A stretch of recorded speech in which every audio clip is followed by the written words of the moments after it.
As maiores skills, né, que um empreendedor digital precisa ter é acreditar no propósito e no projeto dela e persistir. Ou seja, o primeiro é acreditar. Persistência. Acreditar. Depois, isso. Persistência. Certo. Se você não acredita, cara, você não vai ter persistência, nunca. Terceira, humildade. Humildade porque a maioria das vezes que eu vi negócios dando errado no digital foi por falta de humildade.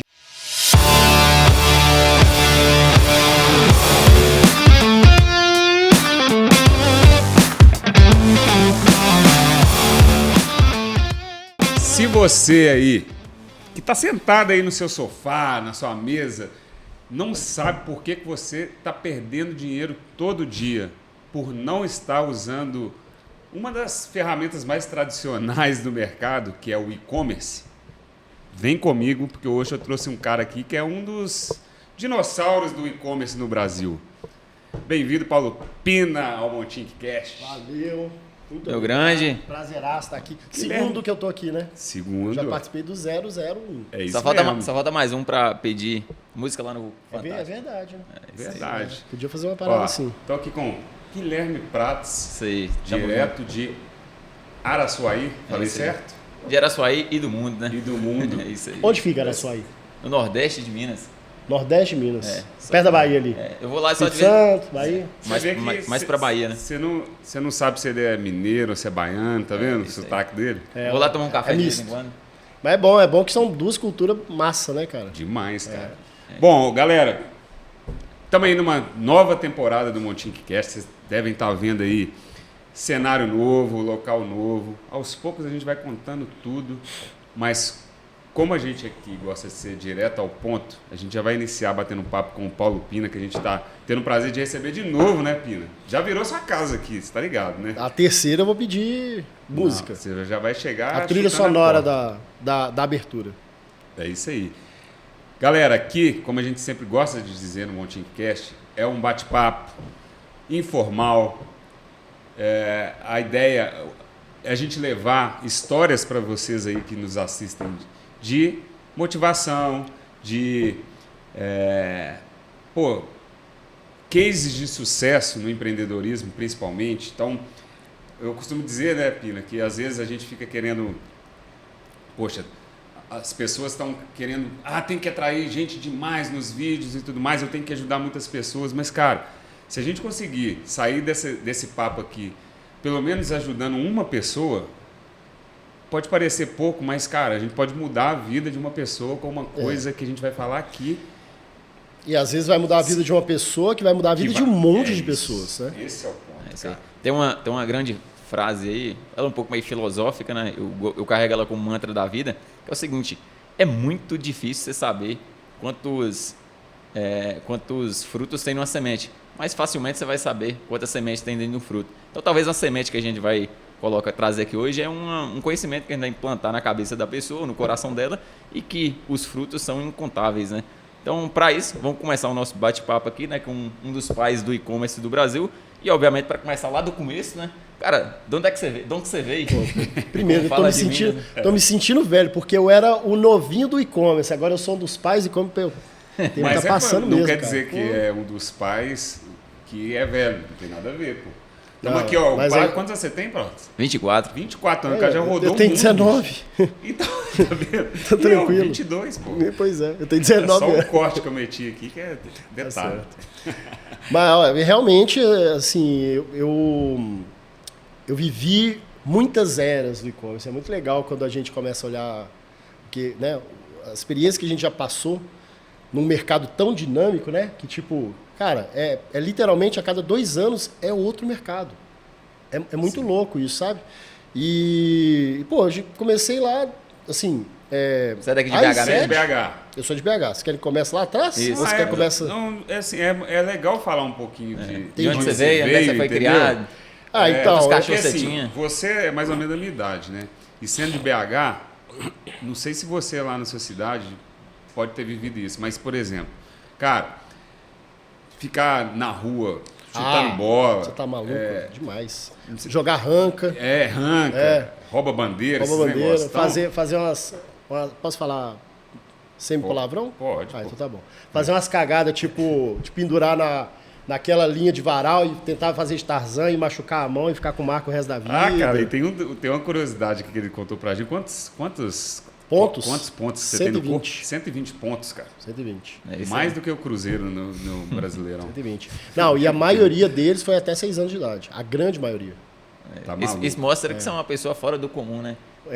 Bom, considerando que eu escalava 3 andares pelo lado de fora da casa, porque minha mãe não deixava eu ir pro terraço, eu acho que... Bacana. E essa inquietude sua, já trazendo um pouco para adolescência, você começou a trabalhar um pouco mais novo, mais velho? Porque antigamente, né?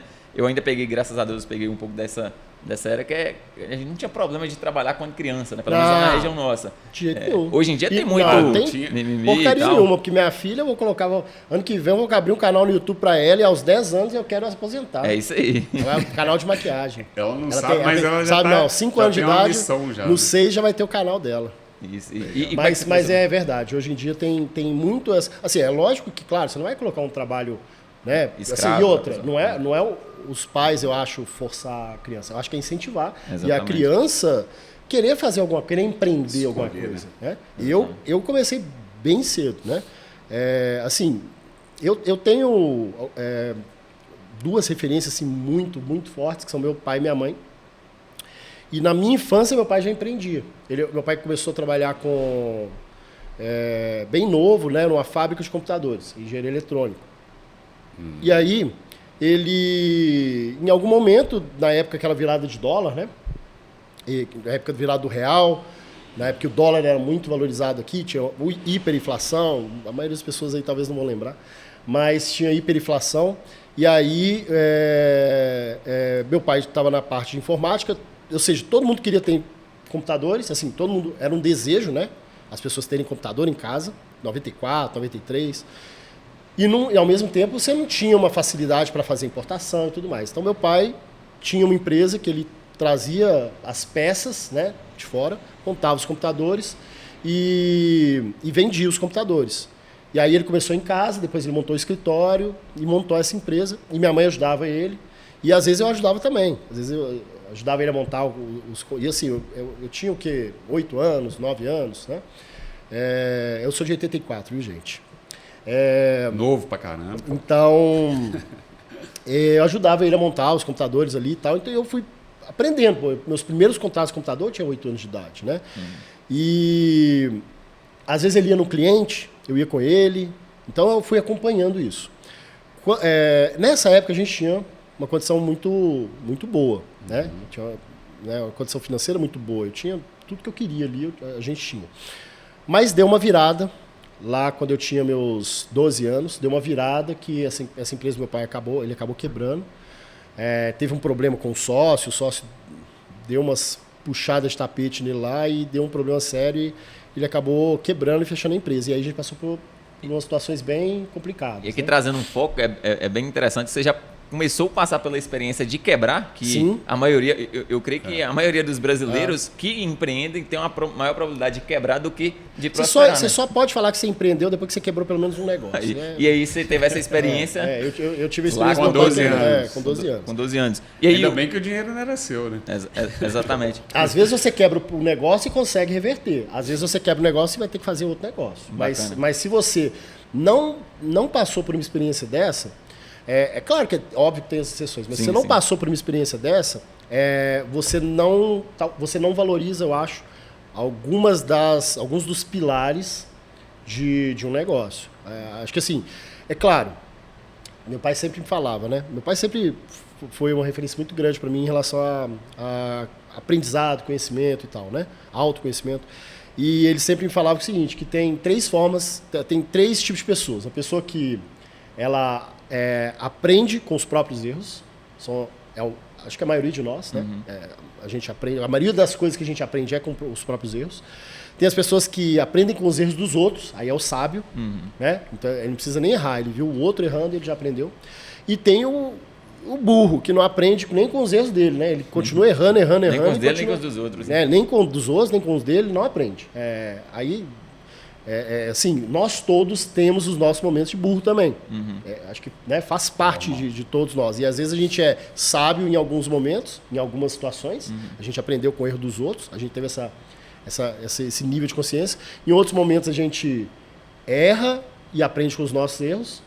Às vezes a gente até viu o outro errando, viu o outro caindo no buraco, fala, não, mas eu vou conseguir passar porque eu sou melhor que ele. Pum, cai também. Acontece. E aí você, opa, não, realmente não vale, não vai para lá não. Aí você vai também. E tem a pessoa que vai lá, cai no buraco e fala, não, mas peraí, vou de novo.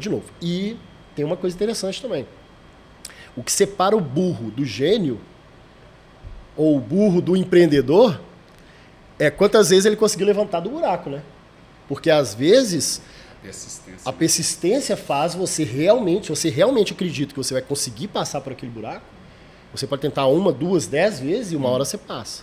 E aí nessa hora você empreendeu algo na sua vida ali, seja um esportista, seja um empresário. E tem uma das coisas que é importante, né, que é justamente você conhecer de alguns princípios, que é basicamente para você evitar ficar caindo nesses buracos, que é basicamente você incorporar o sábio entre si. E você, né, a gente acabou esquecendo de comentar, parece que você compilou um pouco desses princípios que você vem aprendendo ao longo da vida, né, em um material. E só se você ficar até o final, você vai receber esse presente e o Pina vai falar qual que é esse presente que você vai receber. Então fica com a gente até o final. Você dá um co-host bem... É isso aí. Tem que trazer. Tá vendo? Então, para a gente evitar quebrar uma empresa ou quebrar qualquer tipo de empreendimento que a gente vai fazer, seja um empreendimento social, um empreendimento empresarial ou até um empreendimento da sua família, fica até no final que... Por exemplo, o que eu aprendi com o meu pai ali nessa história dele? É escolher muito bem o seu sócio. Né? Você começa aí, né? Sociedade assim, você criar um negócio sozinho não é fácil. Mas a sociedade é um casamento que você não tem amor necessariamente e você ainda divide o dinheiro. Bacana. O bônus e o ônus. Então, se a gente for pegar para entender 3 a 5 princípios, os principais, sobre como construir uma boa sociedade, quais você listariam? Mas antes de chegar nessa pergunta do Prats, antes de abrir o primeiro negócio, qual que foi o seu caminho para você começar a empreender aí nesse... Porque teve o lance do seu pai ali foi que logo você viveu. Foi logo em seguida. Então, e aí depois você emenda nesse... teve essa situação quando eu tinha 12 anos de idade. Foi um dos anos mais complicados da minha vida. Eu mudei de escola 6 vezes, para vocês terem ideia. Morei na Bahia. Isso tudo Belo Horizonte? Morei 6 meses em Salvador. Assim, foi um ano realmente muito difícil para a nossa família. A gente passou por muitas dificuldades. Foi bem tenso, mas... aquele negócio, você tem que ir, correndo atrás. E aí a gente teve que reerguer. E óbvio que não é fácil reerguer, né? Até porque se você acertou uma vez, não significa que você vai acertar a segunda. Se você acertar 2, é bem provável que você acerte a terceira. Mas às vezes a primeira que você acertou pode ter sido sorte, pode ter sido momento, pode ter sido mercado. Foi o caso dele ali. Ele teve uma oportunidade muito boa de mercado ali. Então, depois para procurar e outros caminhos não é tão fácil. E eu, aos 13 anos, comecei a fazer meu primeiro empreendimento. O que era? Uma empresa chamava Padam Pipas. Ela só não tinha CNPJ. Padam Pipas. Paulo e Daniel Pipas. Meu primo chama Daniel. E aí eu ia para casa dele no final de semana e a gente jogava bola, fazia um monte de coisa. Só que a gente queria ir no domingo no shopping para tomar um sorvetinho do McDonald's e na época tinha uns rolês do shopping lá que você conhecia as meninas, né? Aí Bom, ele foi seu primeiro sócio. Ele foi meu primeiro sócio. Aí a gente montou essa empresa que era o quê? A gente, durante o sábado ali, a gente tirava um tempo e fazia pipas e papagaios, rabiola e tal. E vendia para os próprios amigos ou amigos de amigos. E a gente vendia ali. Aí, tipo, a gente tinha 2 metas. Uma era... 3 metas, na verdade. Uma era guardar dinheiro para a próxima semana a gente conseguir ter insumos e tudo mais para poder fazer mais produtos para vender. Segundo era, no curto prazo, a gente ter um dinheirinho ali no domingo para poder ir lá no Minas Shopping tomar um sorvete do McDonald's, que acho que era 50 centavos na época, né, e tal. E o terceiro era guardar dinheiro para a gente montar uma BMX, uma bike. E aí a gente ficou nessa aí quase um ano e a gente conseguiu montar as bikes. E aí acabou que, né, assim, a juventude ali, a adolescência passa muito rápido. A mudança que você tem de vida de 13 para 14, de 14 para 15 é muito grande. Ele começou a namorar, comecei a namorar, e aí a gente já, né, assim, já mudou Os objetivos, os objetivos, e acabei que eu comecei a trabalhar com 15 anos numa empresa do meu pai, uma outra empresa que ele fez, extremamente inovadora e infelizmente também não deu muito certo, mas vocês já viram, assim, óbvio, né? Todo mundo vê hoje ônibus com aqueles letreiros, né? De LED. Sim. Meu pai fez isso em 98, 99, e ele... Para fornecer para as empresas de ônibus. Exatamente. E ele patenteou, chegou a rodar na Gontijo e tal. Só que, assim, estava muito à frente do tempo, não era uma coisa... O timing, ele fez inclusive para táxi. Chamava Holodeck a empresa. Então ela fazia painéis eletrônicos para táxi. Aí no táxi você colocava ocupado, livre, emergência. O cara apertava o botãozinho, o taxista apertava o botãozinho assim no painel. Mudava. E no ônibus colocava itinerário eletrônico. Ficava no ônibus ali, era para ônibus de viagem, porque era mais caro, né? Então nem se pensava nisso em ônibus de linha. Mas aí você trabalhou... Aí trabalhei nessa empresa, fabricando os painéis. Aí eu trabalhava realmente, né, montando mesmo os painéis, revisando. Aí tinha um monte de gente que montava. E como eu tinha já alguma ideia de eletrônica, eu testava algumas coisas. LM45, não lembro quais eram os componentes de varredura do painel. Você com 15 anos? Com 15 anos. Aí, onde que eu fui, assim, só com 13 anos eu já comecei a programar, porque ele me deu um MSX, um computadorzinho que programava em Basic, gravava na fita, B-Save, B-Load e tal. Comecei a programar em Basic. Com 15 anos também, eu tive uma outra oportunidade lá nessa empresa, porque ele queria fazer marketing. E eu nem sabia o que era marketing, mas ele queria... Ele tinha um equipamento para vender para taxista e ele queria fazer uma mala direta. Ele tinha uma lista que o... Deve ser de cooperativa. Ele tinha uma lista que a BH Trans tinha passado para ele, dos 6 mil e poucos taxistas que tinham em BH na época. E era uma lista de Excel. E aí o que acontece? É aquele negócio, né? Meu pai sempre também falava que quando a cabeça não pensa, o corpo padece. Eu não sabia. Eu precisava gerar 6 mil etiquetas, com uma planilha de 6 mil registros. Só que eu não sabia usar as ferramentas do Word e do Excel, que com poucos cliques você gerava as etiquetas. Eu não sabia. O que eu fiz? Sapequei um VB Script, fiquei uma semana programando e fiz na unha para poder ir pegando e montando no Word. Tipo, uma coisa que tinha meia dúzia de cliques. Minha mãe foi... Depois que eu mostrei para minha mãe, que minha mãe também saca muito dessa ideia de documento, de patente e de Word, né? Quando eu mostrei para ela, assim, minha super invenção, né? Nossa, aqui, ó, meu pai queria fazer isso aqui, em vez de eu preencher manualmente, todo programador é preguiçoso, né? Aí agora eu clico no botão aqui, ó, pum, preencheu tudo em segundos. Minha mãe, tá, não, legal, o que tem? Eu falei, mãe, isso é muito legal. Ela, sim, é muito legal.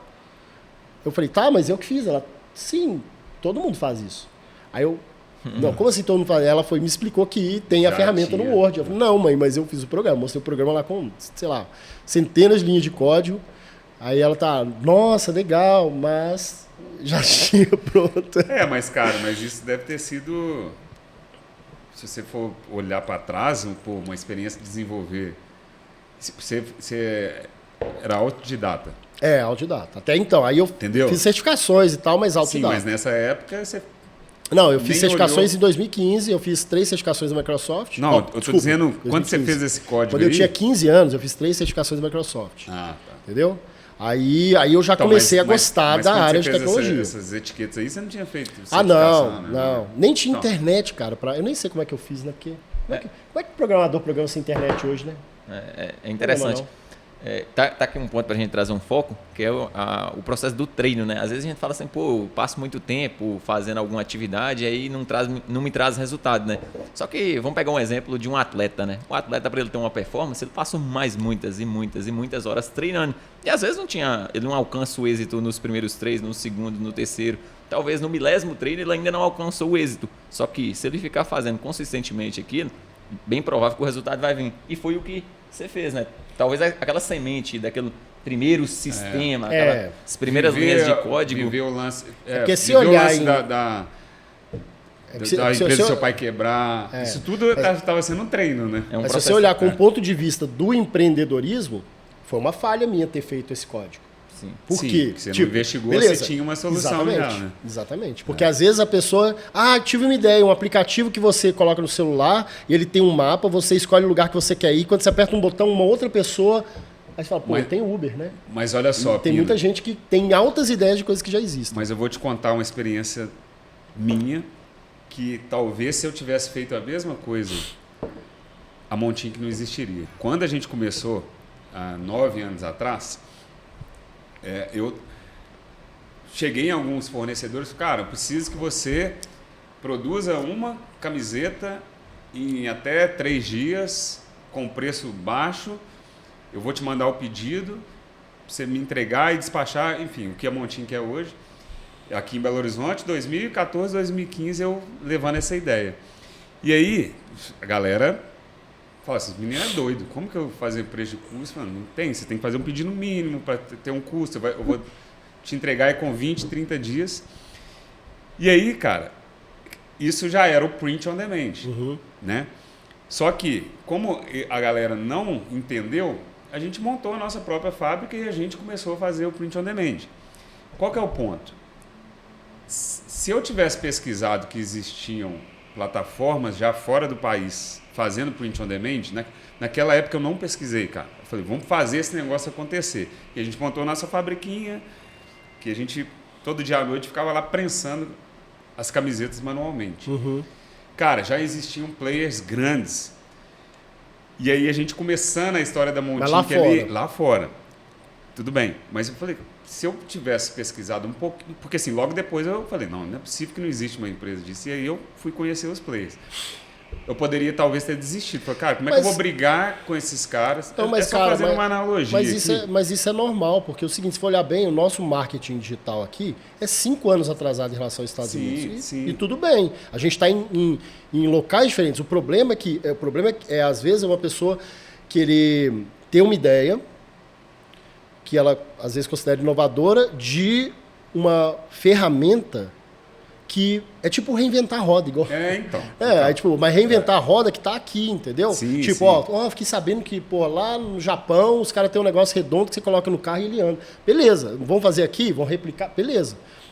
Acho que isso é legal. Também, assim, hoje é meio que impossível você achar que você vai inventar uma coisa nova. Não, né? não vai. Você vai juntar coisas diferentes, ideias diferentes, e você vai talvez melhorar o que já existe. Simplificar, melhorar, ou focar em uma dor, um ponto necessário, um ponto específico. Mas realmente, invenção, inclusive eu tenho uma patente de invenção, e eu sei o quanto é complexo conseguir uma patente de invenção, porque a maioria das patentes não são invenções, elas são modelos de utilidade. Você está juntando A com B e fazendo C, beleza.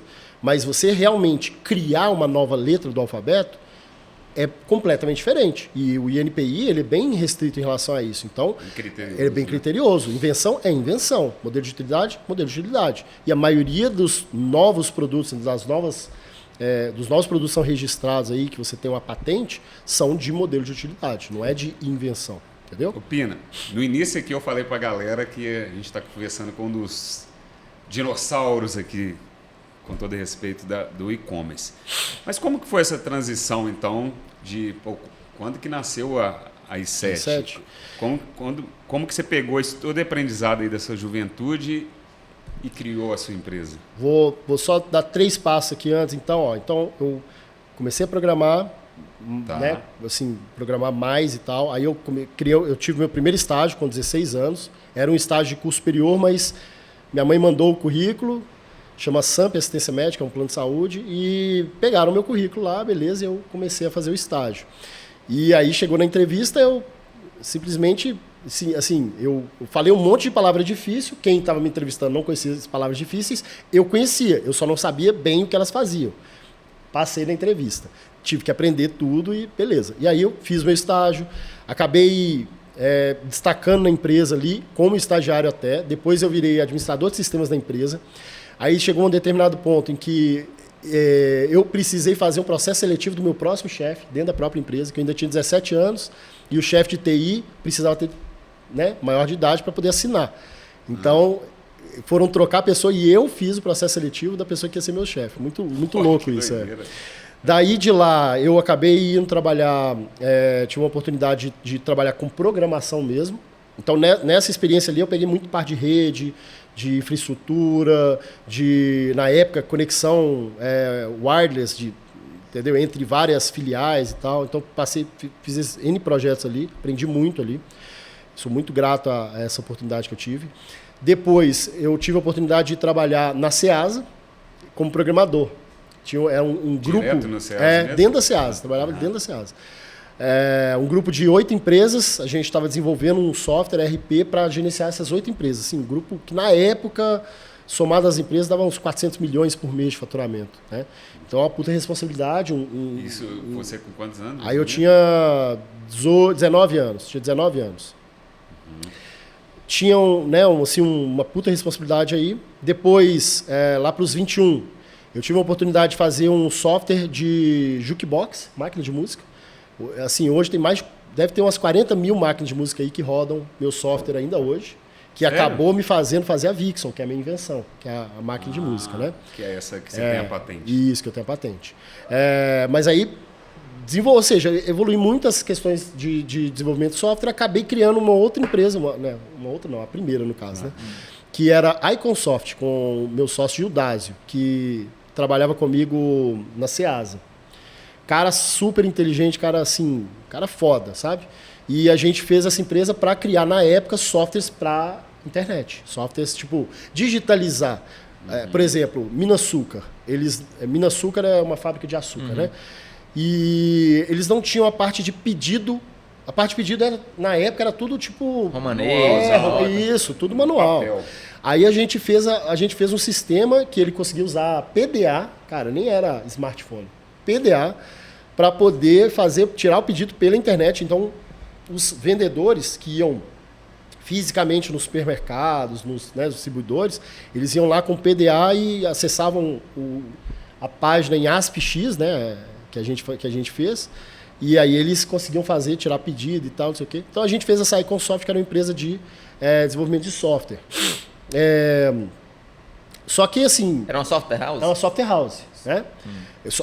Sobre encomenda. Era só nós dois, mas a gente pegou um projeto aqui, outro ali, tive muitas oportunidades de aprender mais coisas. Depois, o Gildásio... Você já estava com quantos anos, mais ou menos? Eu tinha 21. 21. Por aí. Aí o Gildásio acabou seguindo por um caminho que ele precisava, né, evoluir ali, ele, né, já tinha família, tinha filho e tal. Então ele acabou, assim, a gente não tinha consistência, né, na receita disso. Então ele foi para um outro caminho e deixou a Iconsoft para mim. Aí eu acabei pegando um contrato de uma empresa que era uma software house de prefeituras. Uma software house de prefeitura. E essa software house de prefeitura, ela queria terceirizar a mão de obra dela. Então ela contratou a minha empresa, para ser o braço. eu presa, para terceirizar o braço de trabalho, o time dela. E aí eu montei minha primeira equipe. Eu contratei 8 devs na época. Eu tinha um outro parceiro que não era sócio, mas era um parceiro nesse projeto. E aí a gente contratou 8 programadores, montei uma equipe e eu gerenciava essa equipe. Então, tipo, a maioria todo mundo era mais velho que eu. Você tinha o quê? Já uns 23? Tinha 22 anos. 22 anos. Isso, né? 23 eu fundei a i7. Então, com 22 era isso. E aí eu lembro que eu troquei meu carro para parecer mais velho, né? Peguei uma BMW V8, uma 540. Aí, pô, carro de vovozão, né? Aí eu olhava lá um menino de 21 anos com o carro daquele, porque antes eu tinha um Calibra. Um carro bem esportivão da Chevrolet e tal, pô, era um carro massa pra caramba. Mas aí eu peguei esse, né, tiozão, porra, carro foda, viu? Eu tenho saudade dele. O Rafael Hess tem um igualzinho meu, uma E34 V8. Nossa, sensacional o carro. Hoje deve estar valendo uns 200 pau, não devia ter vendido o meu. Olha aí, tá vendo? Aí, carro icônico. Aí fiquei com o carro de vovozão e o pessoal me respeitava um pouco mais, né? Lembrando que isso não é nos dias de hoje, isso há quase 20 anos atrás. Né? Isso aí foi 2005. Então, hoje em dia, 2006. a gente vê o pessoal ostentando muito aí pelo marketing digital, mas isso você já fazia. Você já tá mas não era ostentar. Sim, era para posicionar, né? Era para ter respeito. Né? Isso, é para ter respeito. Porque eu tinha um carro muito massa, só que ele era esportivo. Então, o povo olhava, era playboy, filhinho de papai. E eu fui taxado de filhinho de papai N vezes. Ninguém sabe o que eu passei, de onde eu vim. Por isso é a oportunidade de você contar a história aqui. Exato. Aí, quando eu troquei esse carro, foi tipo assim, para trocar, tipo, eu comecei a andar de terno, comecei a andar né? Pra passar credibilidade. O lance... Pra parecer mais velho. E assim, entendeu? você deveria fazer muitas visitas, né? Ou não? Nessa época, assim, nessa época eu não fazia visitas, porque o que eu fazia era, tipo, eu tava com o meu time dentro de uma outra empresa que tinha umas 50 funcionários. Tá bom. Então, tipo, eu tava Então, o tempo você todo. chegava lá, Era como se eu fosse uma ilha dentro de um continente, sei lá, entendeu? Saquei. E todo mundo me olhando e vendo se, tipo, Entendi. eu com 22 anos, comandando uma equipe com 8 programadores e recebendo uma grana ali e tal, né? O pessoal olhava com desconfiança, tipo... Hoje até seria todo mais menino normal, de mas 22, naquela época, né? cara? mas todo moleque de 22 anos, na minha época pelo menos, meus amigos todos era nas rave, era nas... Entendeu? E você focado no trabalho. E eu trabalhando, cara, fazendo faculdade. Né? Deixa eu ver. Eu comecei a faculdade de 17, não, já tinha formado. Você chegou a fazer qual curso? Eu fiz na Newton Paiva, qual era o nome do curso? Era Sistemas de Informação. Sistema de informação. Era um curso foram 3 anos e meio de curso, depois o MEC aumentou para mais 6 meses. Eu comecei com 17 anos. Entrei na faculdade com 17, então com 22 já tinha formado. Mas assim, era muito precoce, entendeu? Aí as pessoas não davam esse mérito que hoje você vê uns meninos com 20 anos, 18 anos, fazendo coisa, né, foda. Sim. E aí você fala, pô, você fala, não, é um moleque, mas você respeita o moleque, entendeu? E na minha época não era. Não era. Os baby boomers que... Mas aí, continuando, então, a história... Dentro ali, que você estava dentro dessa oportunidade, como é que surgiu o i7, né, que é o seu... i7. Então, aí a i7 surgiu bem logo depois disso. Por quê? Como eu estava trabalhando com software de jukebox, eu tinha o meu software lá que eu vendia no Mercado Livre, né? Era como se fosse um SaaS, né? Só que era venda... Isso, era um pacote, né? Era tipo era realmente um software como de prateleira mesmo, não era SaaS não. Porque o SaaS, SaaS você, né, vende como serviço. O meu era de prateleira mesmo, o jukebox era de prateleira. Então o cara ia montar 10 máquinas de música, ele ia lá e comprava 10 licenças. Ele comprava 100 máquinas de música, 100 licenças, entendeu? Aí vendia no Mercado Livre, tinha uma chave que era um hard lock, que impedia do cara sair copiando, entendeu? Se o cara não tivesse esse hard lock, não funcionava, então era uma proteção contra a pirataria. E ganhava uma graninha com isso, ganhava uma graninha lá com a Iconsoft lá, né? Assim, ganhava uma graninha boa. Na época eu ganhava R$5.000 por mês, em 2006, entendeu? Que hoje, e tipo, morando com meus pais, solteiro. Sem custo, sem nada. Entendeu? É uma grana. E, tipo, era essa grana que eu ganhava da Iconsoft, ainda tinha o grana do jukebox ali, que às vezes dava R$1.000, R$2.000. Cara, porra, 7 pau entendeu? Com 22 anos. E não é o 7 hoje, é como se fosse... Você pode colocar pelo menos 3 vezes. É como se fosse hoje 20 conto. Entendeu? Sim. Então... Nasceu a i7. Aí foi quando a gente acabou, né, tendo a questão da i7. Uma pessoa que eu tinha desenvolvido o primeiro software de jukebox lá atrás, né, já me conhecia, conhecia meu trabalho, tinha um outro sócio que era dono de uma lan house, que tinha um estagiário que era programador também. E aí ele chamou a gente, né, pra gente conversar, porque eu trabalhava com prefeitura, eu falei com ele que, a gente tá precisando fazer alguma parte de estruturação online para essas prefeituras, porque o software hoje ele é todo local. E aí a ideia era a gente criar uma empresa de hospedagem de servidores para armazenar toda a estrutura de dados e de sistemas das prefeituras, porque eu queria... Nessa época eu queria pegar o software deles que era tipo Delphi, né? Era Delphi. Então era tudo rodava só direto no Windows ali, você instalava e tal. E eu queria já trazer para a ideia de nuvem. Moral da história, se pegasse fogo no computador lá, perdia tudo. Aí você queria trazer essa segurança. Queria trazer para a nuvem, até para ter computação descentralizada, a pessoa poder, né? Tipo, o que é normal hoje não era normal nessa época. Você não tinha softwares na nuvem. E aí eu estava com essa ideia. Então a ideia seria a gente montar um provedor de hospedagem para a gente poder hospedar esse conteúdo. E aí focado no mercado de prefeituras, focado no mercado de prefeitura, porque era o que eu tinha, né, o acesso. Mas aí já era i7? Já era para ser i7. Ela nasceu assim. Então entrou esse cara que já tinha, né, feito esse sócio que já tinha feito software com a gente, que eu já tinha feito software com ele entrou com a grana e a gente entrou com o trabalho. Então, na época, teve um investimento inicial para comprar servidores. máquinas mesmo. Inclusive, até lá em casa eu tenho 2 servidores que servem de base para uma mesinha, para segurar roteador. Virou museu, né? É. E tem um rack, inclusive fica lá na i7, lá no porão lá, tem um rackzão de 2 metros, 2,20 de altura, um rack de 44U, que era para encher de servidor. Então a nossa ideia, compramos 6 servidores. AWS. Exato, cara. Só que em 2006, né? 2006. Aí compramos servidores lá, montamos o rack, contratamos um link dedicado de internet e tal. Pronto, agora vai. Beleza, cadê o cliente? Aí não fecharam. A gente, tipo assim, eles... Então vocês criaram um produto achando... com uma promessa, com um pré-contrato. Tinha uma promessa, tá. Mas tipo, era um MOU, sei lá, hoje eu chamaria de MOU. Era um acordo de cavalheiros, mas não era um contrato. Não estava certo. Não estava certo. E não foi para frente. A gente fez a nossa parte e essa empresa deu para trás. As prefeituras não conseguiram evoluir. E aí, tipo, politicagem também é foda, né? Porque você mexer com a área pública... Complicado. É muito complicado, porque você não tem o controle. Tipo, não é só a questão de interesse, é uma questão de política. E às vezes a política vai contra o interesse, é contra a lógica, é contra o intuitivo. E aí você não tem como controlar isso.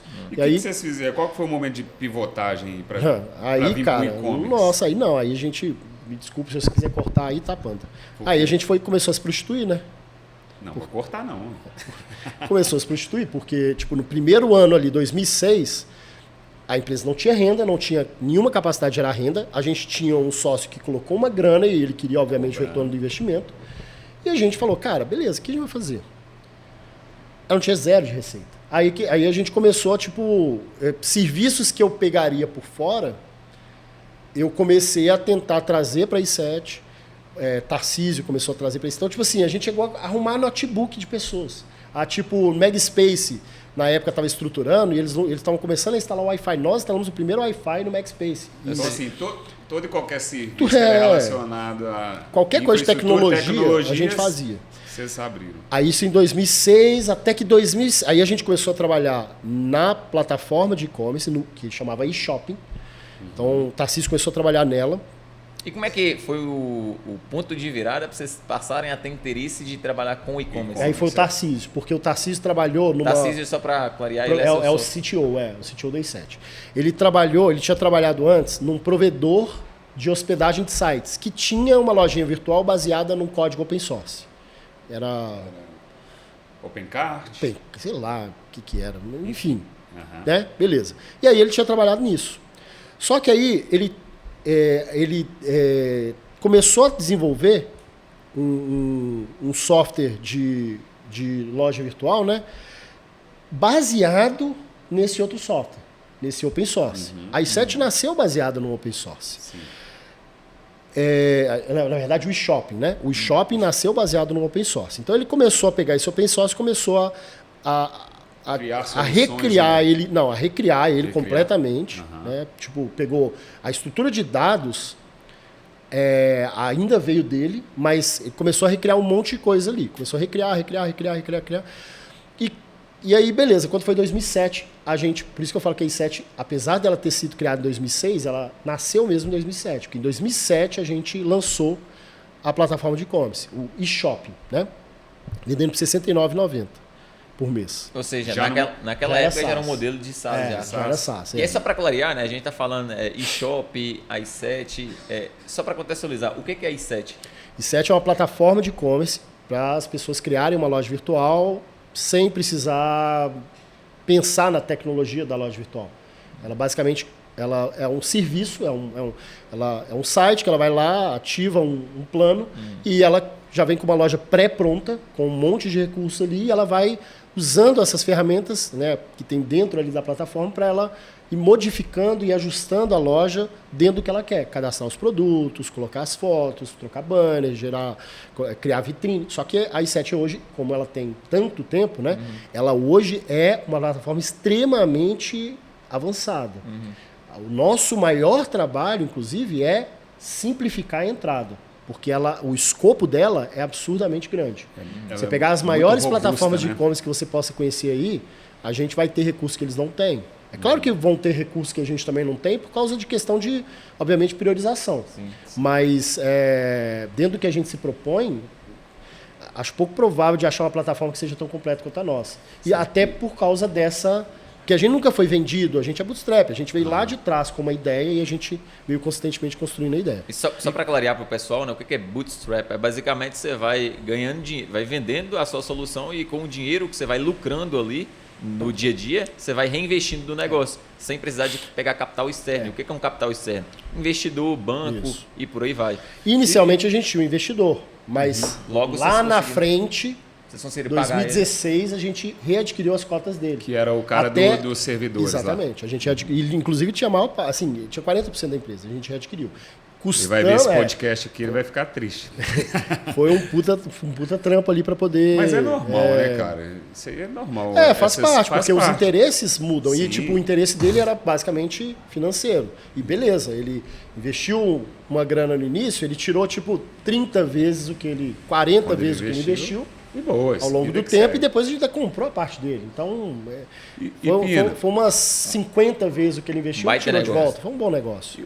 E que tipo de clientes que vocês atendem hoje? Não, peraí, deixa eu voltar. Deixa eu continuar, porque a jornada do início ali é que eu acho que é mais importante para a galera ver aqui, né? Tá bom. Porque é o seguinte...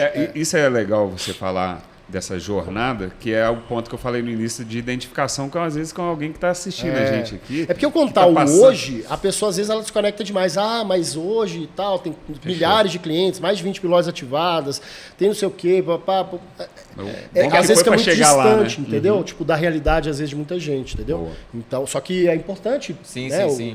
Vamos voltar lá do começo da I7 em si. Aí o primeiro ano da I7, em 2007, eu queria vender loja virtual. Então, eu assumi a parte comercial. Tipo, eu também programava, mas o Tarcísio só programava. Eu já tinha tido experiência comercial, porque eu já tinha experiência de vender alguma coisa, né? E aí, a I7 nasceu dentro de uma lan house, era uma salinha dentro de uma lan house, que era do nosso sócio, né? Então, uma lan house no bairro Ouro Preto, chamava Interplay, e tinha uma salinha lá, e aquela salinha era a I7. A salinha, tipo, cara... Era isso aqui, ó. Era esse espaço aqui, entendeu? Aí... Na época foi o boom das lan house, inclusive. Sim, boom das lan house. Aí o que acontece? Eu fui vender loja. O que eu fazia? Pegava minha BMW V8, 300 cavalos, bebia 4 km por litro, colocava meu terninho, magrelo, nossa, eu pesava 55 quilos, cara. Eu tenho 1,80 m. Você imagina, né? Colocava meu terno, que ficava com as ombreiras desse tamanho. Tipo o Didi. E pastinha, para parecer sério, gravatinha. Tá vendo a visita? O que eu ia fazer? Toque, bater de porta. Ia lá para Savassi, bater de porta em porta. Ia lá para Venda Nova, bater de porta em porta. Ia para o centro, ia batendo de porta em porta. De cada lojinha que eu via, custava para tentar falar com o dono, para conseguir tentar vender para ele a ideia de uma loja virtual. Ou seja, hoje o resultado que vocês têm com marketing digital, né? Não começou com marketing digital, começou com marketing, cara, foi um ano direta. Foi um ano fazendo isso, gastando sola de sapato, e eu consegui vender 10 lojas virtuais. Em um ano? Em um ano. E assim, só trazendo rapidinho... Só para você ter ideia, a gente ativa, dependendo, uma manhã são 10 lojas virtuais. Um dia, dependendo, baixo 30 lojas virtuais ativadas. Eu consegui ativar 10 lojas em um ano. Mas o início tem que ter esse gastar sola de sapato, né? E Sim. assim, só trazendo rapidinho para os dias de hoje, que a galera às vezes tem preguiça disso, né? Quem está começando, fazer as primeiras vendas. Fazer o feijão. Fazer o feijão. Atender entender um objeção, a um, entender a objeção. Entender a objeção. Se você só coloca o negócio para rodar frio, longe, distante, você não consegue nem captar essa objeção. Conversar com o cliente. Então, né? tipo, eu consegui ver as objeções na prática. E, tipo, a objeção me doía. Porque eu tinha um trabalho físico de sair da minha casa. Eu colocava, porque a gente não recebia dinheiro. A I7 não dava receita. Entendeu? Eu fui receber o meu primeiro salário na I7 em 2009, R$1.000 por mês. Pensa, eu ganhava 7 pau e eu fechei a minha empresa por causa da I7. Aquela empresa que eu ganhava, né? Eu fechei. E são as escolhas, né? Eu tive um monte de cheque devolvido, eu me fudi, eu me quebrei na pessoa física. Entendeu? No início da I7, porque eu tinha certeza que ia dar certo, aí eu deixei o negócio meio de lado, aí um outro cara que era meu braço direito lá me passou a perna e pegou o contrato. Na renovação, não renovaram comigo, renovaram com ele. E ele assumiu o time. E aí eu acabei abrindo mão daquilo ali. Eu tive, tipo assim, eu tinha que trabalhar na I7 durante o dia e de noite, de madrugada, eu trabalhava em projetos pessoais, tipo um projeto de abastecimento de locomotiva da Vale, da Petrobras, que às vezes eu pegava, que eu pegava junto com meu pai, pegava muitos projetos com meu pai, que ele sempre teve muitos projetos de eletrônica e começou a precisar de software. E aí, quando entrava na parte de software, às vezes a gente fechava um serviço juntos e eu trabalhava na parte do software, ele trabalhava na parte do hardware. E a gente pegou muitos projetos legais juntos, que foi o que me segurou a onda até 2009. Para eu conseguir... Você ter o primeiro salário. Exatamente. Lá, né? Você passou mais de 2 anos quase, né? Sem ser, mais de 2 anos, né? Quase 3. Quase 3 anos sem você receber receita nenhuma. Não, então, receita não. Focado na empresa, gerando sem tirar salário. Não só gerando É. custo, porque quando eu tinha que me deslocar, quando eu tinha que comprar alguma coisa, eu tinha que investir. Entendeu? Quando a gente ia comprar panfleto, a gente tinha que investir. Então, assim... Um dos erros que a galera comete muito hoje que é misturar finanças. Pessoa física com pessoa jurídica, né? Finanças. Misturar finanças e pessoa física. Pegar dinheiro da empresa. É o maior erro da maioria dos negócios. A maioria dos negócios, se não me engano, eu não lembro agora os percentuais, mas eu vi isso semana passada até, achei bem impactante. Que tipo, eu vou chutar números aqui, mas vocês podem pesquisar aí depois. Mas é uma coisa tipo assim, 40% das empresas quebram no primeiro ano. Aí depois o segundo ano é tipo 60%, depois 80% é nos primeiros 5 anos. Sim. Entendeu? Das empresas. Então 80% dos CNPJs são abertos, em 5 anos eles quebram. E o que quebra uma empresa... O principal fator... O que quebra uma empresa é só uma coisa, gente. É só uma coisa. Gestão, fluxo de caixa. Não, é fluxo de caixa. Você pode ter uma gestão ruim, se você tiver caixa, você segura a onda. Você pode ter, por exemplo, você pode estar trabalhando em déficit. O tempo que for, se você tiver caixa, se tiver fluxo de caixa, você consegue segurar a onda. Você pode passar pela dificuldade que for. Se você tiver fluxo de caixa, você segura a onda. Pandemia, quem quebrou? Quem não tinha fluxo de caixa. Tinha empresa que conseguiu sustentar 6 meses sem receita, 1 ano sem receita. Tem empresa que não conseguiu ficar uma semana sem receita. Então, o fluxo de caixa, quando bate na bunda, cara, esquece, aí você quebra o negócio. E aí o problema de você misturar a finança pessoal com finança profissional é porque você não deixa um colchão para o negócio. E normalmente a pessoa que faz isso, ela não está acostumada nem a ter uma reserva de emergência dela, quem dirá do negócio. Né? Porque a regra... a regra que o pessoal fala, né? O pessoal de finanças. Eu fiz uma faculdade de gestão financeira também, depois em 2009. A regra que o pessoal de finanças fala é tipo assim, ó, reserva de emergência, 6 meses do que você tem de custo fixo. Se toda empresa tiver uma reserva de emergência, pegar o custo fixo, ó, põe tudo na planilha. Eu faturo 20 mil, meu custo fixo, incluindo impostos, tá? Assim, vamos dizer, nem precisa incluir impostos.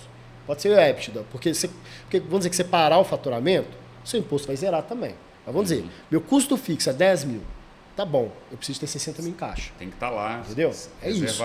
O problema é que, cara, ninguém faz isso. A enorme maioria dos negócios não fazem isso. Não é fácil fazer no Brasil, mas é aquele negócio. Se você foca naquilo, né, se você foca naquilo e aproxima, já é uma coisa. O problema é que as pessoas nem sabem ou param para pensar da importância de ter aquilo ali. E aí mistura o pessoal com o profissional. Faturei 20 mil. Meu custo fixo foi 10. Tá bom, 10 coloquei no meu bolso e vou passear. Tô rico. né? Muita gente faz isso. Não faça isso. Viu, não façam isso. E quando que começou a surgir assim... Você ia nos porta a porta, fechando o contrato ali. Os primeiros cases... Cara, o segundo ano a gente conseguiu fechar 100 lojas. Aí a gente começou a trabalhar com o Google Ads. Entendeu? Então já começamos a pegar... 100 lojas... Primeiro ano, a gente... Em 2007, a gente ativou 10 lojas. No segundo ano, a gente bateu 100 lojas ativas. Que foi quando a gente começou a trabalhar, aprender publicidade. Inclusive foi o Tarcísio, que é de tecnologia, mas ele tipo, a gente não tinha marketing. Né? E terceiro ano, a gente bateu acho que 300 lojas. E aí a coisa foi escalando. Bacana. E só para voltar lá para trás, por curiosidade, quem foi o primeiro lojista lá da I7? Ele está lá até hoje. Chama Supera Editorial. Ele é o ID número 2 no meu RP, porque o ID número 1 é a gente. Ele está lá até hoje. Eu esqueci o nome deles. Mas assim, eles têm uma história, nossa, muito, muito do caralho a história. Assim, hoje está lá mais por estar, porque eles não tocam mais esse projeto.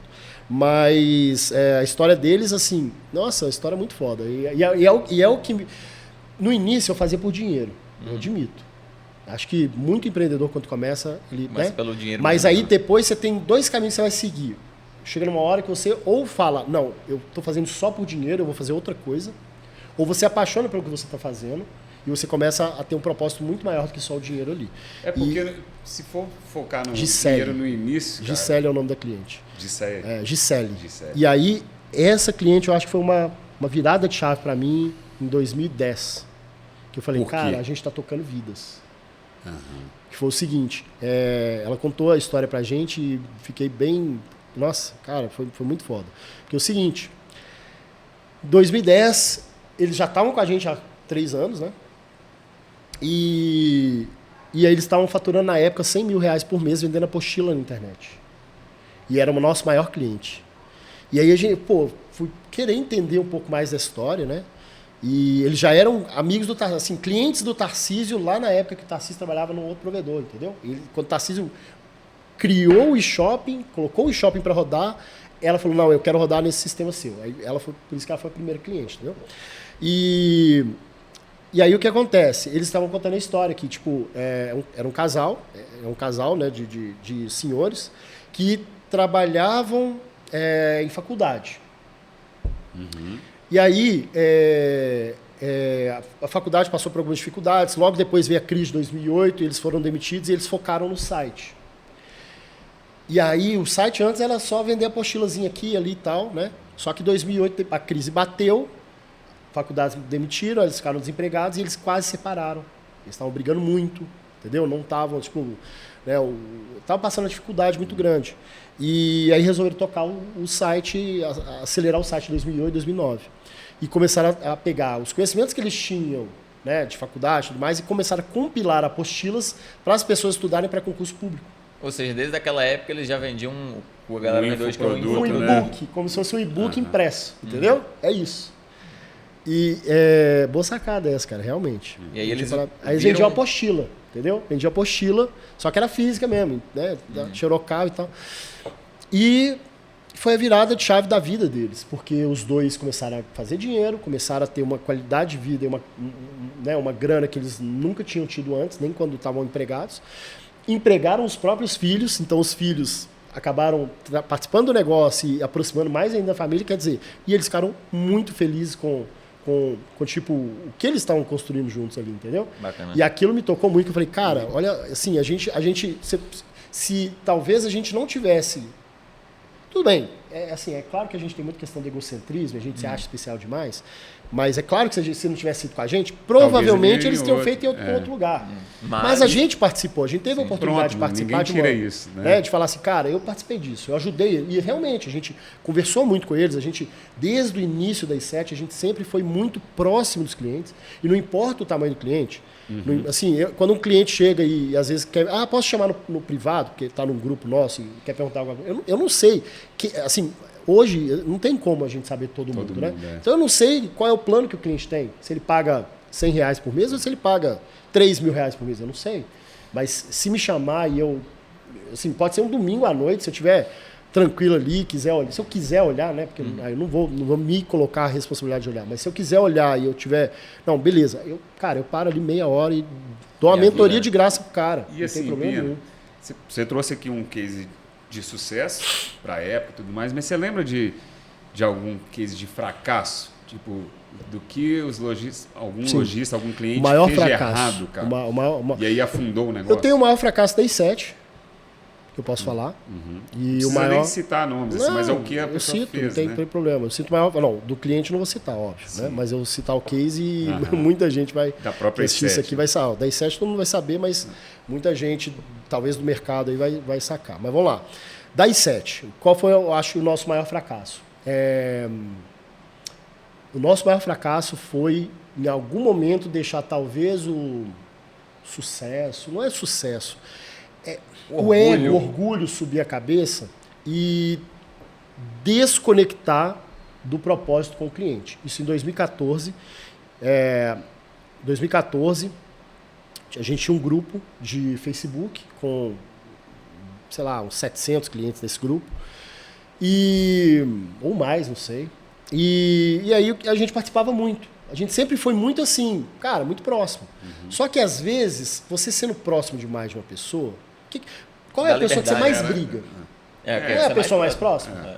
Não é que você tem a liberdade de ir lá e às vezes retrucar uma coisa que ela falou e tal. É isso. Só que a gente acabou ficando próximo demais de alguns clientes e dando liberdade demais e sentindo com liberdade demais. Nesse grupo era muito familiar.